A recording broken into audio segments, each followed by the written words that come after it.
This video is about a modification I'm going to make to a Condor Rodan. I'm going to cut a finger choil so it's more comfortable to choke up on the knife. I don't normally like using choils on fixed blade knives, but as you can see, it's pretty awkward. There's a lot of distance between where your finger is on the handle and where the edge starts.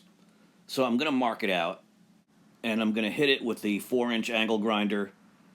A nice shallow finger-shaped semicircle curve, not too deep. I'm going to cool it off with water as I go so I don't ruin the temper of the blade. I got this Condor Rodan off of eBay for about $39. I got it in March of 2025. I've been noticing that the price of knives has gone up a lot in the last 5 years on eBay for used knives. I've been aware of this knife for about 10 years now.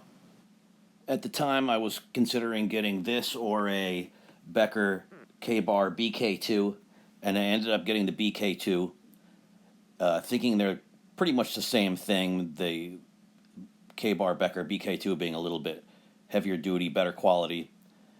And what I found is after getting this Rodan, is they really are pretty different. The similarities is they're both black, synthetic handle, relatively short for the width, very wide, heavy-duty knife. But the Rodan has a tapered thickness, so it's not as thick towards the point. The Becker BK2 is a lot heavier. It's about 16 ounces, and the Rodan is about 10.5 ounces.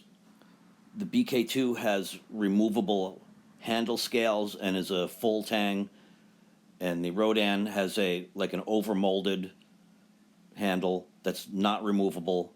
I mean, unless you destroy it, and it's probably a full length tang, but certainly not a full out to the edges of the handle exposed tang. Here you can see there's about 2 inches between the knuckle of your finger and where the edge starts. And when I'm doing fine work, I really want my finger closer to that edge so I can get the full advantage of leverage on that sweet spot. I'm pretty happy with the result, so I'm going to go ahead and use this method of professional metal bluing, color in that bare metal where I use the grinder on it. When I got this, I didn't realize it had a left-handed sheath, but it actually works out pretty good. It fits in the hammer loop and pocket on my side pocket on my Carhartt pants. This sheath is kind of weird. It's almost like there's a suction when you take it out. There's no retention strap. It kind of sits down in there. So we'll try out some chopping. I'm not really using the choil on this part because I'm holding it way back towards the pommel. This wood is crab apple. It's a pretty hard wood. It's not as hard as oak, but it's pretty close. It certainly is not a soft wood to work with, and it's just one of the most common, if not the most common, species of wood that I work with because I have a lot of it in my yard. It grows like a weed.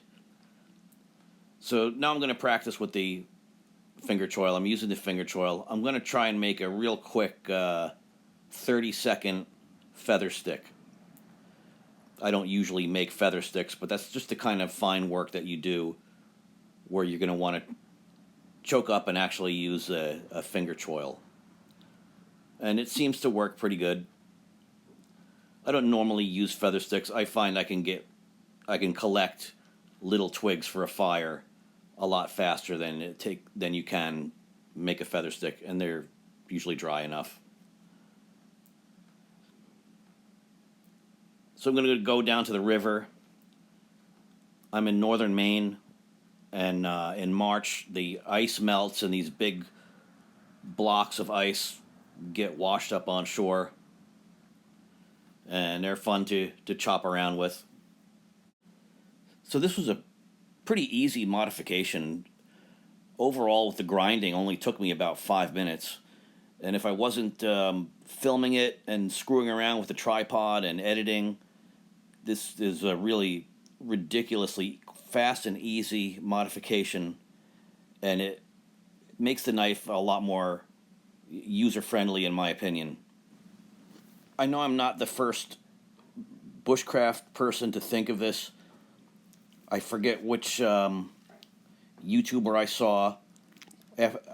After doing a little bit of research, I'm looking through my YouTube history and I see Blazing Blades two-wheel adventure 7 years ago did a video called Condor Rodan finishing that finger choil.